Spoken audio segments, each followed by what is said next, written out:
हमारे जो ग्रामीण क्षेत्र होते थे वहाँ से युवाओं को पढ़ने के लिए इंदौर आना पड़ता था।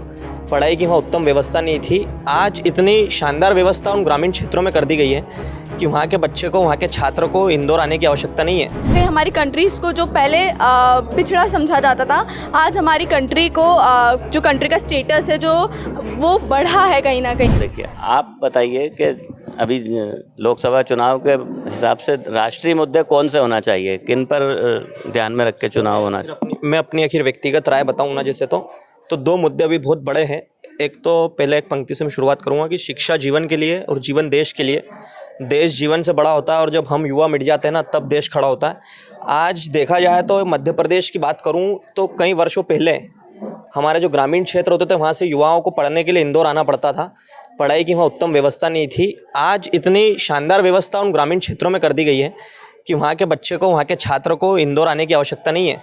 खरगोन, बड़वानी, अलीराजपुर, झाबुआ, कुक्षी, मनावर तक इतनी बढ़िया कॉलेज है, स्कूल है, कोचिंग्स भी वहाँ शुरुआत हो चुकी है। तो और हम जब देखते हैं कि कॉम्पिटिटिव एग्ज़ाम निकलती है कहीं और छात्र का सिलेक्शन होता है तो इंदौर से ज़्यादा छात्र हमारे उस ग्रामीण क्षेत्र से निकलकर इस मध्य प्रदेश का नाम रोशन कर रहे हैं। तो हमें बहुत गर्व होता है। इस भारतीय जनता पार्टी सरकार ने जो विकास उस क्षेत्रों में किया है, पहला मुद्दा तो शिक्षा का हो गया।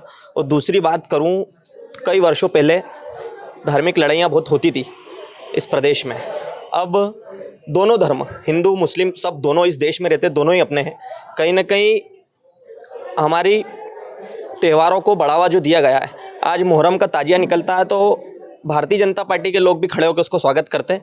ये देखने का एक अपनत्व का भाव जो इस प्रदेश में, इस देश में बढ़ रहा है। और हिंदुओं की जब यात्रा निकलती है, हमारी कावड़ यात्रा निकलती है, तो कई मुस्लिम भाई खड़े होकर उसको पुष्प वर्षा से स्वागत करते हैं। ये जो अपनेपन का भाव इस प्रदेश में बढ़ा है, तो ये पूरा का पूरा श्रेय मेरे हिसाब से भारतीय जनता पार्टी को जाता है।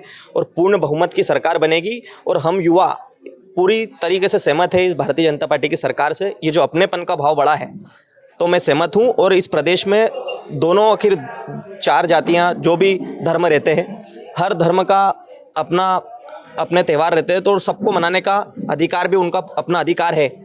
तो मेरा तो यही मानना है कि बढ़ावा दूंगा मैं भारतीय जनता पार्टी को। अपनेपन का भाव बढ़ाया उन्होंने।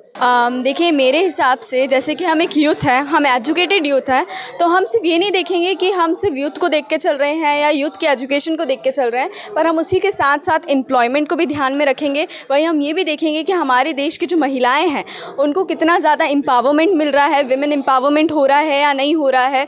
और सबसे मेन चीज़ जो हमारा मुद्दा है वो ये है कि अगर यूथ आज एजुकेटेड है तो वो जॉब सीकर भी है, वो कहीं ना कहीं जॉब्स को देख रहा है। तो जैसे कि स्टार्टअप्स का होना, इस तरह की जो चीज़ें हैं जिसमें जो यूथ है वो अपने लेवल पर जॉब खुद क्रिएट कर रहा है, मतलब जॉब टेकर नहीं, जॉब गिवर बन रहा है वो। तो उस बेसिस पे हम देख के पार्टी को चूज़ करेंगे कि ऐसी पार्टी चाहिए जो कहीं ना कहीं यूथ को जो है वो जॉब अपॉर्चुनिटीज़ प्रोवाइड करे। सेम टाइम पर इंटरनेशनल रिलेशन अच्छे होंगे तो वो भी जॉब पर कहीं ना कहीं इफ़ेक्ट अच्छा करेगा। हमारी जो डिप्लोमेसी है, मतलब हमारी कंट्री जो है वो क्या है कि जैसे दूसरी कंट्रीज़ का जब कंपैरिजन होता है तो क्या होता है कि कहीं ना कहीं हमारी कंट्रीज़ को जो पहले पिछड़ा समझा जाता था, आज हमारी कंट्री को जो कंट्री का स्टेटस है जो वो बढ़ा है कहीं ना कहीं। तो मुझे लगता है कि हमें उस बेसिस पे पार्टी को चूज़ करना चाहिए जो हमारी पूरे कंट्री का ओवरऑल डेवलपमेंट कर रही, मतलब एक पर्टिकुलर क्षेत्र में नहीं पर एक ओवरऑल डेवलपमेंट जो होना चाहिए हर तरह से, वो पार्टी हमें चूज़ करनी चाहिए। अच्छा, राष्ट्रीय स्तर पे इतने मुद्दे चल रहे हैं, मीडिया में आप भी देखती होंगी, उनसे कुछ प्रभावित होंगी आप या आपने कुछ मन बना लिया?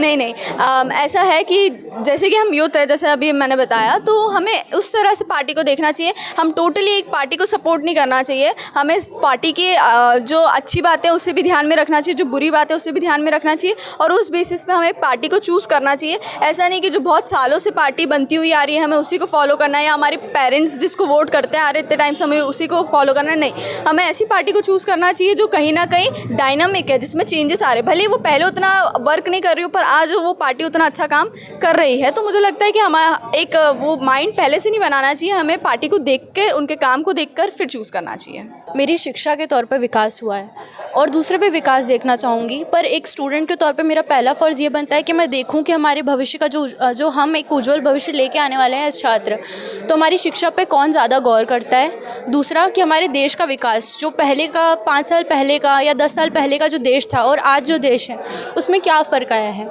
बचपन से लेके मैंने बहुत सारे चेंजेस देखे हैं देश में, जैसे कि अलग अलग बिल्डिंग्स बनना, अलग अलग विदेश पॉलिसीज़ बनना, स्टूडेंट की जो एजुकेशन सिस्टम है उसमें बदलाव होना, और जैसा कि मैंने देखा गया है तो उसमें काफ़ी सारा विकास हुआ है। तो उसी तौर पे मैं आगे वाली पार्टी को वोट देना चाहूँगी।